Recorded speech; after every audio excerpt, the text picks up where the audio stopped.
Thank you for joining us, Dr. Patel. It's an honor to have you here today to discuss your legislative priorities and kind of your experiences as the Assembly member for California's 76th District. Um, so, just as a bit of an icebreaker, you were sworn in as the Assembly member just a few months ago. How have your first couple months in office been? Oh, it's thank you for having me on your podcast. I appreciate it. If you know my history, you know that I really love the students in our community and try to support them however I can. So the first few weeks have been quite a whirlwind. Within days of starting our first session, we had the devastating fires break out in LA County, and then frankly, all over, we had several fires start even in our communities here in San Diego. Um, so we went quickly into emergency mode and had to work out processes for allocating resources in an extraordinary session to those survivors of the fires to make sure they had the resources they need. What that did for our schedule is it delayed the assignment of our committees. So we didn't get our committee assignments until just a couple weeks back. And so now we're just diving right in with those committee assignments. We're attending committee hearings already. The schedule is very packed. I can imagine. Yeah. Yeah, there have been quite a few fires and they've really been bad. Just Yeah. near my house, actually, we've had a fire as well. Yeah. Now that these committees are starting, I think we've seen that you've actually introduced a bit of legislature. The Assembly Bill 237, if I'm not mistaken, and which addresses threats to made at locations such as daycares, schools, workplaces. Could you explain the motivation behind this bill and maybe what it aims to achieve?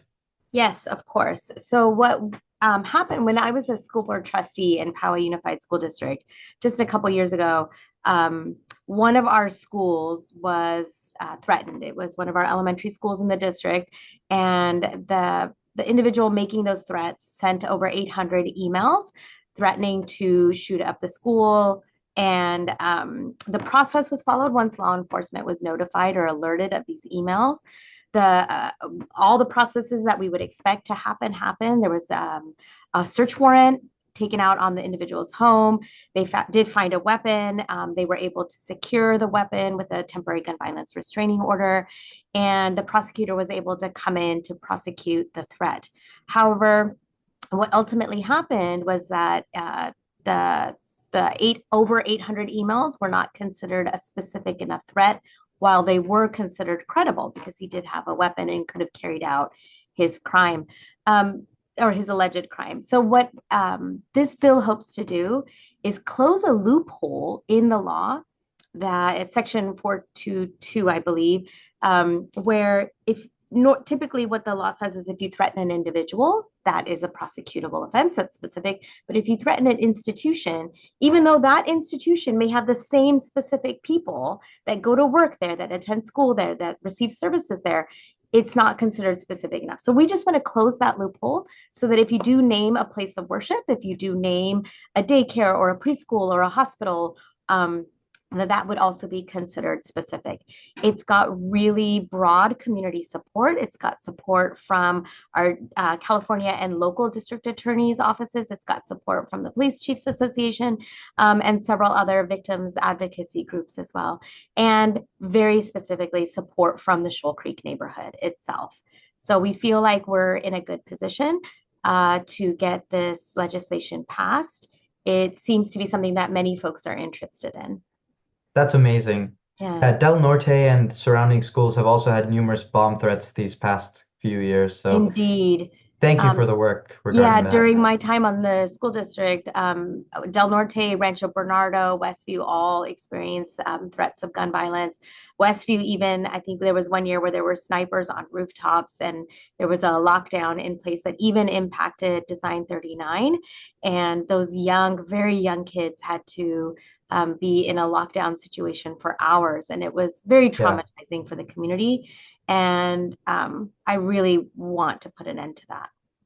it really is unfortunate. Yeah. Now, with your background as a research scientist and a school board president, as we were discussing, how have you taken kind of that expertise to shape the policy beyond just 237 and maybe what you would like to do with that experience? Yeah, so for sure, my diverse background as an immigrant or as a daughter of immigrants, right? Growing up in that unique experience as a research scientist, having worked in the biotech industry, as well as my experience as a school board trustee, is really quite a broad array of experiences. And I requested from the speaker and was thankfully granted positions on several very um, you know, impactful committees that align with my background.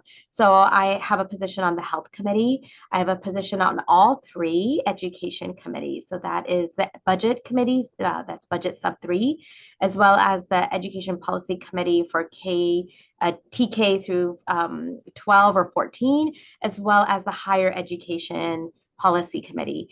And the reason why I felt like this was an important ask is because I believe that things we do on one side impact the other side. If we have a good handle of cross pollination between all of these committees, then we can make better integrated decisions or better policies that actually make sense. One of my biggest complaints or concerns as a school board trustee is we were handed down policies that were going to be very challenging to implement because of lack of funding or just general poor timeline or lack of feasibility or lack of workforce to implement them.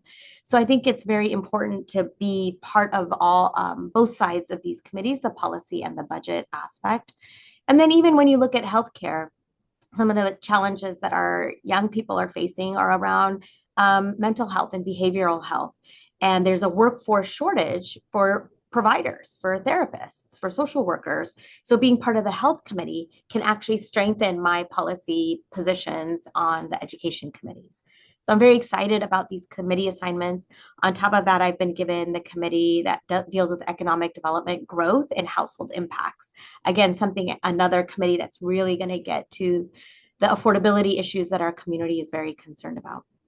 Yeah, and it really does seem like all these issues are interrelated. Helping communities grow out of poverty is related to education. Yeah. More you educate people, the more they're able to uh, act with their money and so on and so forth. So Yeah. looking And forward make to good see healthcare decisions too, right? exactly. And I mean, with money comes the ability to afford healthcare, Yeah. unfortunately, but yes.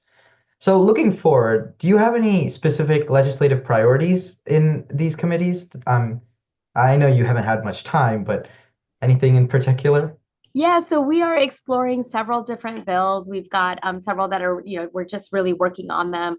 One of them, another one that we have out there is to take a look at updating our library standards. We haven't updated like school library standards in 10 years. And in that time period, there's been a huge increase in digital collections within our library collections. So that's just one example. There's a lot we could do to make sure our library standards are updated. So some of the policies that I'm looking at are really just, closing loopholes, building efficiencies, reducing redundancies, things like that. So just good governance kind of policies. But we're also looking at, there's one specifically I'd like to highlight in the higher education space as students and even students of all ages, adults and young people, are accessing community colleges as a way to earn certificates or get a leg up in their 4-year career college pathway, or just changing careers. We see a lot of specialty faculty members teaching out of many different campus sites. So they may be, for example, in our community, maybe Miramar, Miracosta, and Palomar, and altogether, they may be working a 40-hour work week. However, we can't combine those at this time to receive full time benefits yet. And I think if you're looking at really creating these wonderful, high quality programs within our community colleges, we have to be able to offer our instructors, our faculty benefits for doing that work. Um, and I think ultimately, one way or another, the state and the taxpayer end up paying for it. Either we provide those benefits directly, or people end up on Medi-Cal because they can't meet the threshold of having access to healthcare. So ultimately, it benefits society for people to have access to quality healthcare. And I think, especially for those that are working there 40 hours a week or working a full time position, they should have access to that. We should be a Especially good role these model for that. especially these educators who, I mean, they spend their lives helping the next generation grow. I know I've used their resources, which are amazing, and I know Yeah. many of my peers as well. But yeah, very, very important, I would say. Yeah. Now, the 76th district, I would say, has a unique kind of composition. It's extremely composed of a lot of immigrant communities, a lot of native communities. It's very diverse. How do you kind of ensure that all of these voices are included in your decision-making process in the kind of Sacramento Assembly member gateway? I mean, Yeah, well, I think one of the wonderful things about how I've entered into this level of public service is that I started really from the ground up. I started in PTAs and school foundation and was on our local community planning board, was elected to local office first as a school board trustee and served in that role for 8 years. I also served on the California Commission on Asian and Pacific Islander American Affairs, where we really did deep dives into policy areas impacting the API communities, specifically in the areas of health and higher education access, as well as small business support. And that gave me a peek into what immigrant communities experience, not just the API community, but other immigrant communities experience when it comes to accessing services and government support where in healthcare, higher education access, and small business support. So all these various positions have allowed me to get to know people in our community in all different aspects. I served on one of the county's committees for the North County where we met at One Safe Place. And that's a place in San Marcos that helps people that are experiencing domestic violence or housing instability, need some legal support. They provide those services. And so that's one example of how I got to know where service providers are, the types of services that are used by people in our community. And so it's given me a good overview. And the other thing is that I specifically chose to run for assembly because every 2 years I have to run again. And I know that sounds kind of nuts, like who would volunteer for a political campaign every 2 years? But what it does is it keeps me close to the community, right? It keeps me in a position where every 2 years I'm making sure that I connect and reconnect with not just the voters, but community members in general and feel what their or hear what their concerns are and feel their pain points. And I think that's going to keep me close to the constituents and making sure that their priorities are my priorities. yeah. That is a very important point you bring up, making sure that you still are in touch with what the community wants, because we do put our trust in you Yeah. to deliver on what we might need. Yeah, and to add to that, we have a district office that's located in Rancho Bernardo, and there we have three staff members that whose full-time, all-day, everyday job is to help with constituent services. So they will help people in the community who are dealing with not receiving their unemployment checks on time, or workers' comp issues, or DMV issues, business licensing. Like there's a whole menu of services that we can help constituents navigate if they're not getting timely responses from those departments within the state government. That's amazing, and I know Yeah. that's very helpful to a lot of people. Now, in order to keep in touch, I know that it might be difficult for you and your team to manually do that. Are there any local organizations or partnerships that you have that help you really understand what the people want? Yeah, so we definitely have staff members that are attending all of the local planning boards. They're in touch with the local community councils. They're also attending city council meetings and county board of supervisor meetings. And then we're starting to build up the collection of community facing organizations that we liaise with. We don't have that full array in place yet.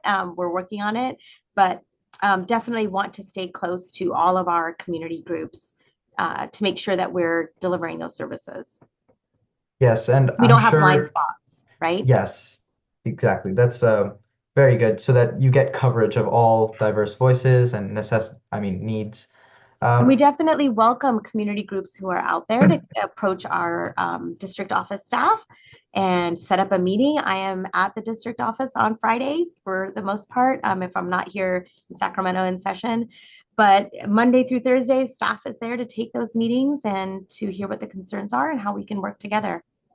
I'm sure in the coming months and the coming 2 years, we'll see a lot happening Yep. with your programs. Yep. And Now, we'll I'd be like, sure to be out there at street fairs and fiestas and festivals and all those things. of course, you wouldn't want to miss those. Always fun here. Yep. Now, I kind of want to shift back to you. You've had a very impressive career as a school board member, a research scientist, and now politics. I want to kind of understand that shift because it does make sense with the public service, but what really inspired you to enter public service from your research position? Yeah, well, that's actually it's rooted in some personal tragedy. My father passed away. I was working at Genentech, and I actually ended up in biotech because of something that happened earlier when I was a young person. So my father, we were waiting for prior authorization from Medicare, and we were having some issues accessing it. The wrong one was given first, so then we had to wait back in line for the next one, which would be the correct one. And by that time, he succumbed to his illness. And so we were in the ICU room where 21 years earlier, we had made an end of life decision for my mom. And so it was the same hospital, same ICU where this had happened 21 years apart. When my mom had passed away, I was 14, very impressionable age. And I said, well, I'm going to dedicate my life to curing diseases. I'm going to make sure that other people don't have to suffer and struggle the way I did. And so I really was very, very focused in giving back to society, helping people through developing new medications, new therapeutics. And so I did that. I was very focused through grants and scholarships and financial aid and all of that. I got into college and ended up getting a PhD in biophysics and worked in biotech. Really that's American dream stuff, right? I thought I was Hmm. doing all the right things for the right reasons. But then this happened with my dad. And it was kind of in my head where 21 years later, we're still not having access to healthcare, right? There's still not consistent access to healthcare. So that made me rethink how I was approaching helping society. And I thought, well, maybe public service is the right way. Throughout my years in grad school and in my postdoc and in work, I realized that scientists aren't very good at communicating their policy interests, or at the time they weren't as much. There weren't many scientists that were interested in getting into the policy space. And yet we bring a very valuable way of approaching a problem. We're very collaborative, we're data oriented, we're outcomes and solutions oriented. We're also okay with admitting when we don't know something and also admitting when something needs to be fixed. We didn't get it right the first time. It's okay, let's go back, let's fix it. Scientists are very good at that. And it seemed like we needed a little bit of that Hmm. personality in policymaking. And so I spent quite a long time doing community service work. I didn't know where I would end up, but I found very quickly that I enjoyed helping solve society problems on the community planning board, on school board. It was great. And then with school board, what happened is I got very involved in the California School Boards Association on their legislative committee.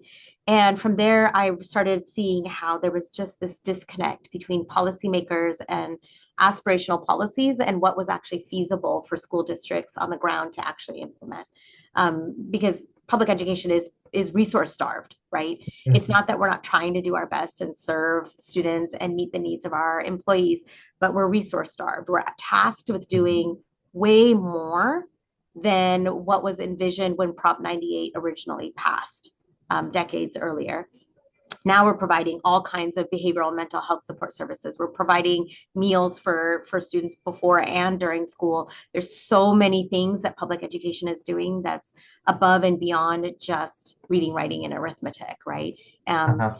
and so I've realized that, hey, if we want to get this right, we have to have policymakers that are passionate about defending and supporting and adequately providing resources for public education. I'm sorry That you had kind to of drove go me through here. that. I'm It's sorry you had to go through all that, but I'm glad that you are here in the place you are, able to make the change you wanted to make. Um, and I hope that we can make sure that incidents like what happened to your father don't happen again. Yeah, it's a priority of mine. Healthcare is very important. In fact, today in the a joint healthcare committee hearing, an informational hearing, Uh-huh. we were talking about whether or not we can add hearing aid coverage to our state health plans for ACA. And I'm just thinking over and over again how that could make the difference between a young person being able to adequately access their educational opportunities. It could literally be being able to hear. And if we Yeah. make these early investments in children's lives, then, you know, we can possibly save taxpayers a lot more money on the front end or on the back end of that years later, right? If a child could Yeah. just access their learning. Yeah. I think accessibility, I think all of these are very interconnected, and it's really where's the first domino do we need to hit to ensure that in the future we make California, make District 76 a better place. Yep. Love it. Now, And by the way, we are open for ideas. We actually have on our website a little tab called There Ought to Be a Law. And I uh-huh. welcome constituents to think about what would you change if you had the possibility of changing something and throw in a proposal. Yeah, that's a great idea. I mean, I know students, my peers are always like, why don't we just do this? Why don't we Yep. just do that? So it's like maybe we actually submit, maybe we try and make our community a better place by taking action. Yeah, I'd pitch that to your AP Gov class even. Yeah, I'll pitch it to all my Yep, social studies classes. for This sure. is very, very cool stuff. Yeah. Now, as a mother, and an assembly member, both of which are very, very time-consuming things, how do you balance that kind of personal and professional life, to make sure that you do get the both best of both worlds to uh, better policy? Well, I feel very fortunate that the timing of this has been very convenient for me. My three daughters are 19, 17, and 14. 19-year-old is off to college doing amazing, wonderful things.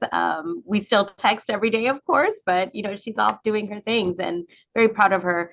Um, my 17-year-old is a senior this year at Westview, and she's also very independent and off, and she's waiting for those admission letters to come in, but I'm sure she's going to be fine and find happiness wherever she ends up.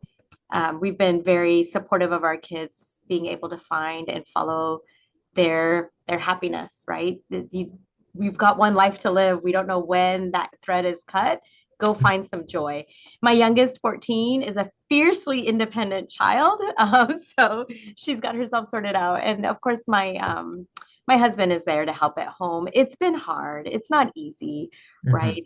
There was a day last week where my daughters are gymnasts. One of them rolled her ankle at gymnastics. She heard a pop. She wasn't sure if it was broken. She was texting me. I was in session. She's like, Mom, do I go to the doctor? What do I do? I don't know if I can drive home. And so just texting her through, oh, ice it, all of that. But I couldn't be there to give her that hug. Um, Yeah, Thankfully, my kids are pretty independent. They're resilient, and we're gonna get through this. They're proud of mom. They know the good work I'm doing for community, and they know how passionate I am about serving the public. yeah, that's amazing. I know it helps that they're a little older now, Yeah, but yeah. Now, that's all I really had for today. So before we wrap up, is there yeah. anything else you'd like to share with our audience about your vision for the 76th district, or maybe something they should know or do, or Yeah. So I will add that my main goal in this is to serve the public that I represent. I want to make sure that I'm addressing the needs and challenges that people in the 76th Assembly District have. And every time I make a decision up here in Sacramento, I am thinking about the people back at home. I am thinking about how is this going to impact my communities? How is this going to impact the people who are just struggling to get by or that are looking for support, who want to believe that government can actually help them. One thing I learned while I was canvassing, knocking doors during the campaign, is there are a lot of people in our district that just don't trust government anymore. There are a lot of people who don't think government is there to help them. And I think if I can change that notion, if I could let people have some confidence again in the ability for government to help them, I think that'll be a success. yeah, that's an amazing goal to have, I would say. Yeah. Thank you so much, Yeah. Dr. Patel. Hope you have a wonderful day. Yeah, it And was that's wonderful all. chatting with you, Shujan. Anytime. Yes. Yeah. Thank you to our viewers. As usual, leave a like and comment. Maybe let us know who you would like to see next.